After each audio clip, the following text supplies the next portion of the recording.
الحمد لله نحمده ونستعينه ونستغفره ونؤمن به ونتوكل عليه. أما بعد،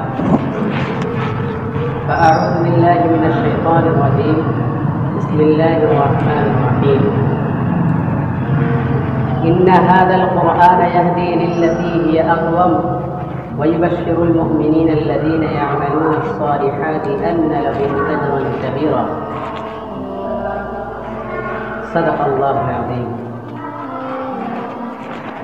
میرے محترم بزرگوں، بھائیوں،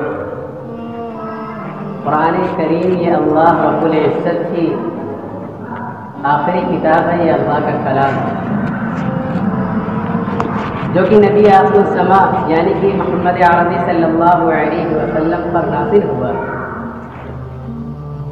اور قرآن کریم یہ خود اپنے الفاظ میں القرآن بھی ہے، قرآن مبین بھی ہے، اور قرآن کریم بھی ہے، قرآن مجید بھی ہے. الکتاب، کتاب عزیز، کتاب حکیم، کتاب مبین، الفرقان اور الذکر بھی ہے. اور ایک ایسی بلند پایا کتاب بھی جس کا بوجھ اٹھانے کی طاقت پہاڑوں میں نہیں ہے، نہ ہی زمین میں ہے اور نہ ہی آسمان میں ہے. اللہ رب العزت نے جب قرآن کو آسمان پر نازل کرنا چاہا تو آسمان نے کہا کہ اے میرے مولا، میں عرش کی کرسی اور فرشتوں کے بوجھ کو اٹھا سکتا ہوں، لیکن مجھ میں قرآن کے بوجھ کو اٹھانے کی طاقت اور طاقت نہیں ہے. اور جب زمین پر اللہ تعالیٰ نے اس قرآن کو نازل کرنا چاہا تو زمین نے کہا کہ یا اللہ، میں انسانوں اور جناتوں کے بوجھ کو اٹھا سکتی ہوں، میں پہاڑ کے بوجھ کو اٹھا سکتی ہوں، لیکن قرآن کے بوجھ کو اٹھانے کی صلاحیت میرے اندر نہیں ہے، میرے اندر طاقت نہیں ہے. اللہ رب العزت نے ہم جیسے کمزور اور ناتواں انسان کے اندر وہ صلاحیت پیدا کر دی، وہ طاقت پیدا کر دی. یہ اللہ رب العزت کا بہت بڑا احسان و کرم ہے، اللہ کا فضل ہے. قرآن مجید یہ ایک ہدایت کی کتاب ہے. جو بھی شخص اس سے رہنمائی حاصل کرے گا وہ ضرور ہدایت پائے گا. قرآن حجت و برہان ہے اور رحمت و شفا ہے. ہر دور کی سسکتی بلکتی انسانیت کا مداوائے غم بہر حال ہے. اسی سے مریضان روح کا علاج ممکن ہے، کیونکہ قرآن کا راستہ بالکل سچا اور سیدھا ہے اور فطرت انسانیت کے عین مطابق بھی ہے. دل کو لگتا ہے اور دماغ کو اپیل کرتا ہے. قرآن ایک نصیحت کی چیز ہے. اللہ خود فرماتے ہیں یا ایھا الناس قد جاءتکم موعظۃ من ربکم وشفاء لما فی الصدور وہدی ورحمۃ للمؤمنین. اللہ فرماتے ہیں کہ اے لوگوں، تمہارے پاس تمہارے رب کی طرف سے ایک ایسی چیز آئی ہے جو کہ نصیحت کی ہے، نصیحت حاصل کرنے کی ہے، اور اس میں دلوں کے لیے شفا ہے. دلوں کی بیماری جو ہے اس کے لیے شفا ہے. اور پھر آگے اللہ رب العزت فرماتے ہیں کہ یہ ہدایت و رحمت ہے مؤمنین کے لیے، یعنی کہ ان لوگوں کے لیے جو اللہ اس کے رسول کا کہنا مانتے ہیں، جو اللہ اس کے رسول کے حکموں کی فرما برداری کرتے ہیں، جو اللہ سے ڈرتے ہیں، ان کے لیے ہے. پھر اللہ تعالیٰ دوسری جگہ ارشاد فرماتے ہیں ان ھذا القرآن یہدی للتی ہی اقوم ویبشر المؤمنین الذین یعملون الصالحات ان لهم اجرا کبیرا. اللہ فرماتے ہیں کہ بے شک یہ قرآن ایسے طریقے کی طرف ہدایت کرتا ہے جو کہ بالکل سیدھا ہے، اور خوشخبری دیتا ہے ان لوگوں کو جو نیک عمل کرتے ہیں، جو اللہ اس کے رسول کا کہنا مانتے ہیں، جو سنت کی اتباع کرتے ہیں اور رسول اللہ صلی اللہ علیہ وسلم کی اطاعت کرتے ہیں. ان لوگوں کو یہ خوشخبری دیتا ہے کہ ان کے لیے بہت بڑا اجر و ثواب ہے. اس لیے میرے بھائیوں، جو بھی قرآن کے راستے پر چلا وہ سرخرو ہوا، نیک نام ہوا، کامیاب ہوا. جو بھی عمل کرے گا ہر جگہ کامیاب ہوگا. لیکن آج حقیقت یہ نہیں ہے. حقیقت یہ ہے کہ ہم اور آپ قرآن کی قدر و قیمت کو پہچانتے ہی نہیں ہیں، جانتے نہیں ہیں. قرآن کو اہمیت ہی کوئی نہیں ہمارے اندر. یہ اس لیے کیونکہ یہ دولت جو ہمیں ملی ہے یہ گھر بیٹھے بٹھائے مل گئی. اس کے لیے نہ تو ہمیں محنت کرنی پڑی، نہ تکلیف برداشت کرنی پڑی، اور نہ ہی جان کی قربانی دینی پڑی، نہ ہی جان و مال کی اور نہ ہی گھر کی کسی چیز کی بھی قربانی نہیں دینی پڑی۔ گھر بیٹھے بٹھائے اللہ نے یہ دولت ہمیں نصیب کر دی، اسی لیے ہمارے اندر اس کی قدر و قیمت نہیں ہے۔ جس روز یہ آنکھیں بند ہوں گی اس روز معلوم ہو جائے گا کہ قرآن کی قدر کیا تھی۔ اور بعض لوگ یہ کہتے ہیں کہ قرآن تو ایک نسخہ ہے، اگر اس کو آدمی جانے گا، پہچانے گا اور اس کے معنی مطلب کو سمجھے گا اور اس پر عمل کرے گا تب جا کر کے فائدہ ہوگا، ایسے محض طوطا مینے کی طرح رکھنے سے کیا فائدہ ہوگا؟ رسول اللہ صلی اللہ علیہ وسلم نے فرمایا کہ ایک حدیث میں آتا ہے کہ رسول اللہ صلی اللہ علیہ وسلم نے فرمایا کہ قرآن جو بھی شخص پڑھتا ہے اس کے ایک ایک حرف پر 10 نیکیاں لکھی جاتی ہیں، ایک حرف پر 10 نیکیاں۔ پھر آپ صلی اللہ علیہ وسلم نے تفصیل بھی بیان کی کہ آپ نے فرمایا کہ میں یہ نہیں کہہ رہا ہوں کہ الف لام میم ایک حرف ہے، بلکہ الف ایک حرف ہے، لام ایک حرف ہے اور میم ایک حرف ہے، یعنی کہ الف لام میم کے پڑھنے پر 30 نیکیوں کا اضافہ آپ کے نام اعمال میں ہوا، 30 نیکیاں آپ کی بڑھ گئی الف لام میم کہنے پر۔ جو لوگ یہ کہتے ہیں کہ محض طوطا مینے کی طرح رکھنے سے کیا فائدہ ہوگا، رسول اللہ صلی اللہ علیہ وسلم نے بیان فرمایا کہ اگر کوئی شخص بغیر سمجھے پڑھے، جو سمجھ کر پڑھے اس کے لیے تو ہے ہی شفا، اس کے لیے فائدہ مند ہے ہی، لیکن اگر کوئی شخص اس کو بغیر سمجھے پڑھے، بغیر معنی مطلب کے سمجھے ہوئے پڑھے تو اس کے ایک حرف پر 10 نیکیاں ہیں، یعنی کہ الف لام میم اگر وہ پڑھے گا تو اس کو 30 نیکیاں ملیں گی، اس کے نام اعمال میں 30 نیکیوں کا اضافہ ہوگا۔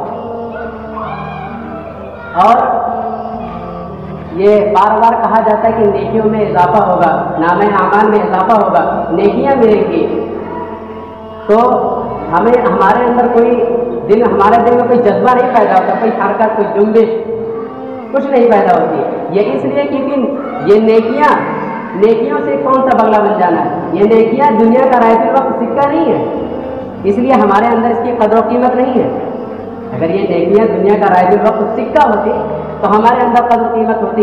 جیسے اگر مان لیا جائے کہ اگر کہا جائے کہ الف لام میم کے الف پر 10 روپے ملیں گے، الف پر 10 روپیہ، لام پر 10 روپیہ اور میم پر 10 روپیہ، تب جا کر کے اس کے بعد اگر ہمیں کوئی بتائے گا یہ تو ہمارا دل اس کی طرف کھینچے گا، لوگ بھاگیں گے، ان کے اندر ایک حرکت ہوگی، کیونکہ وہ کہیں گے کہ یہ تو بہت سستا سودا ہے کہ الف پر 10 روپیہ، لام پر 10 روپیہ، میم پر 10 روپیہ، 10 روپے سے اتنا، وہ جانتے ہیں کہ 10 روپے سے اتنا کام ہو جائے گا، 30 روپے سے یہ کام ہو جائے گا۔ کیونکہ وہ لوگ پیسے کی قدر و قیمت تو جانتے ہیں، کتنی مشقت سے آتا ہے، کتنی محنت سے آتا ہے، اس لیے ان کے اندر اس کی اہمیت ہے۔ میرے بھائیوں اور دوستوں، جس روز یہ آنکھیں بند ہوگی تو اس روز نیکیوں کی بھی اہمیت پتہ چل جائے گی انشاءاللہ۔ ایک حدیث میں آتا ہے کہ آپ صلی اللہ علیہ وسلم نے فرمایا کہ میرے صحابہ امت کا سب سے مفلس آدمی کون ہے، مفلس کہتے کسے؟ تو ہم اور آپ اگر کوئی سے پوچھ لیا جائے کہ مفلس کون ہے، ظاہر سی بات سبھی یہ کہیں گے جس کے پاس روپیہ پیسہ نہیں ہے وہی مفلس ہے۔ تو صحابہ کرام نے بھی کہہ دیا، اس زمانے میں درہم اور شرفیہ چلتی تھی، تو صحابہ کرام نے فرمایا یا رسول اللہ، مفلس وہ شخص ہے جس کے پاس درہم نہیں ہے، جس کے پاس اشرفیہ نہیں ہے، وہ شخص مفلس ہے۔ تو آقا مدنی صلی اللہ علیہ وسلم نے فرمایا حقیقی مفلس نہیں ہے، حقیقت میں وہ مفلس نہیں ہے، جس کے پاس اشرفیہ اور درہم نہیں ہے حقیقت میں وہ مفلس نہیں ہے۔ آپ نے فرمایا کہ میں بتاتا ہوں مفلس کون ہے۔ آقا نے خود فرمایا کہ مفلس وہ شخص ہے کہ جب قیامت کے دن اللہ رب العزت کے دربار میں پیش ہوا اور اس کے پاس بہت ساری نیکیاں تھیں اور میزان عمل اس کی نیکیوں سے بھرا ہوا تھا، اس نے نمازیں بھی پڑھی، روزے بھی رکھے، حج بھی کیا، قرآن کی تلاوت بھی کی، تعلیم بھی حاصل کی، تبلیغ بھی کی، یہاں تک کہ دین کا سارا کام انجام دیا اس نے، لیکن اس نے بندوں کے صرف حق ضائع کیے۔ اس نے ایک کام یہ کیا کہ بندوں کے حق ضائع کرتا رہا، کسی کو مارا، کسی کو لوٹا، کسی کا مال کھایا، کسی کو تکلیف دی، کسی کا دل دکھایا، کسی کی غیبت کی، کسی کی عزت و آبرو پر حملہ کیا، کسی کی جان پر حملہ کیا، یہ بندوں کے حق کو ضائع کرتا رہا۔ پھر جب اللہ رب العزت کی بارگاہ میں پیش ہوا تو وہاں تو عدم انصاف ہے، تو جس کا اس نے پیسہ کھایا تھا، اب وہاں تو پیسے دے نہیں سکتے، وہاں تو کسی کے پاس پیسے ہوں گے نہیں، تو اللہ رب العزت فرمائے گا کہ یہاں کا جو رائج الوقت سکہ ہے، جو یہاں کا رائج الوقت سکہ ہے، وہ تمہارا پیسہ نہیں جس کو تم دنیا میں اہمیت دیا کرتے تھے، یہاں کا رائج الوقت سکہ نیکیاں ہیں، لہذا نیکیوں سے اس کا بدلہ دیا جائے گا۔ اللہ رب العزت فرمائے گا کہ تمہارا اس نے پیسہ کھایا تھا، جاؤ اس کے نامہ اعمال میں سے اس کی نیکیاں لے لو۔ ایک صاحب جائیں گے اور اس نے نفلی نماز پڑھی ہوگی، اس کی نیکیاں لے کر کے چلے جائیں گے، اور پھر دوسرے صاحب آئیں گے حج کی نیکیاں لے کر کے چلے جائیں گے، تیسرے صاحب آئیں گے روزے لے کر کے چلے جائیں گے، اسی طرح کرتے کرتے اس کے سارے نامہ اعمال سے نیکیاں ختم ہو جائیں گی، بالکل خالی ہو جائے گا۔ اللہ رب العزت سے کچھ لوگ اور اپنی لائن میں لگے رہیں گے، کہیں گے کہ یا اللہ اس نے میرا بھی حق مارا تھا، مجھے بھی گالی دی تھی، میرا بھی دل دکھایا تھا، مجھے بھی تکلیف دی تھی، میری بھی جان پر حملہ کیا تھا، عزت و آبرو پر حملہ کیا تھا، میری بھی غیبت کی تھی، دوسروں سے جا کر کے بتایا کرتا تھا کہ فلاں ایسا ہے۔ ایک بات کو سمجھ لیجیے، غیبت کی بات آئی ہے تو یہ میں بتانا چاہتا ہوں کہ غیبت اور بہتان یہ دونوں چیزیں الگ الگ ہیں، بہت فرق نہیں ہے۔ بہتان کہتے ہیں اس چیز کو ہے کہ اگر کوئی شخص ہے اس کے اندر وہ کمی نہیں ہے، وہ چیز نہیں ہے، لیکن پھر بھی کوئی شخص جا کر کے دوسروں سے بتا رہا ہے کہ فلاں ایسا ہے، فلاں ایسا ہے، یہ بہتان ہے، یہ تہمت ہے۔ اور غیبت کہتے اسے ہیں کہ اس شخص کے اندر وہ کمی موجود ہے، وہ ہے کمی، وہ چیز ہے، اور دوسرا شخص جا کر کے دوسروں سے بتا رہا ہے یہ غیبت ہے، جبکہ رسول اللہ صلی اللہ علیہ وسلم نے غیبت ہی سے منع کر دیا ہے مومنین کو۔ آپ نے فرمایا کہ غیبت کسی کی بھی غیبت ہو، کسی سے نہ کہو کسی کی بات، آپ نے غیبت سے منع کر دیا بالکل۔ آپ نے فرمایا کہ بہت بڑا گناہ ہے غیبت، لیکن حقیقت یہی ہے اور تلخ حقیقت ہے کہ ہم لوگ آج غیبت نہیں کرتے، اس سے بڑھ کر کے ہم لوگ بہتان لگاتے ہیں ایک دوسرے کے اوپر، یہی حقیقت ہے۔ ہم لوگ آج کے دور میں غیبت نہیں کرتے، غیبت کوئی نہیں کرتا، اب بہتان سب لگاتے ہیں آگے بڑھ کر کے۔ ذرا معذرت کے ساتھ میں معذرت چاہتا ہوں، لیکن حقیقت بھی یہی ہے کہ لوگ بہتان لگاتے ہیں۔ میں یہ کہہ رہا تھا کہ وہ لوگ کہیں گے یا اللہ اس نے میرا بھی حق مارا تھا، میرا بھی مال کھایا تھا، میرا بھی پیسہ کھایا تھا، میرا بھی دل دکھایا تھا، مجھے بھی بدلہ دلوائیے۔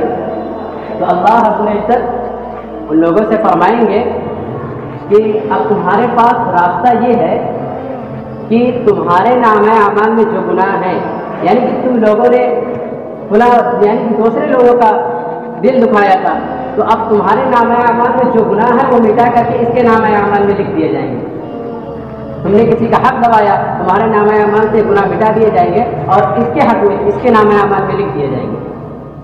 تو آقا مدنی صلی اللہ علیہ وسلم نے فرمایا کہ یہی شخص سب سے بڑا مخلص ہے، کہ نیکیوں کا ایک بھاری بھرکم بوجھ لے کر کے تو آیا تھا، لیکن اب لے کر کے کیا جا رہا ہے؟ گناہوں کا بوجھ، بجائے نیکیاں باقی رہنے کے اب گناہوں کا بوجھ لے کر کے جا رہا ہے۔ میرے بھائی اور دوستوں، میں اس سے پہلے بھی بیان کر چکا ہوں حقوق العباد سے کہ یہ بندوں کا جو حق ہوتا ہے وہ ضائع نہیں کرنا چاہیے۔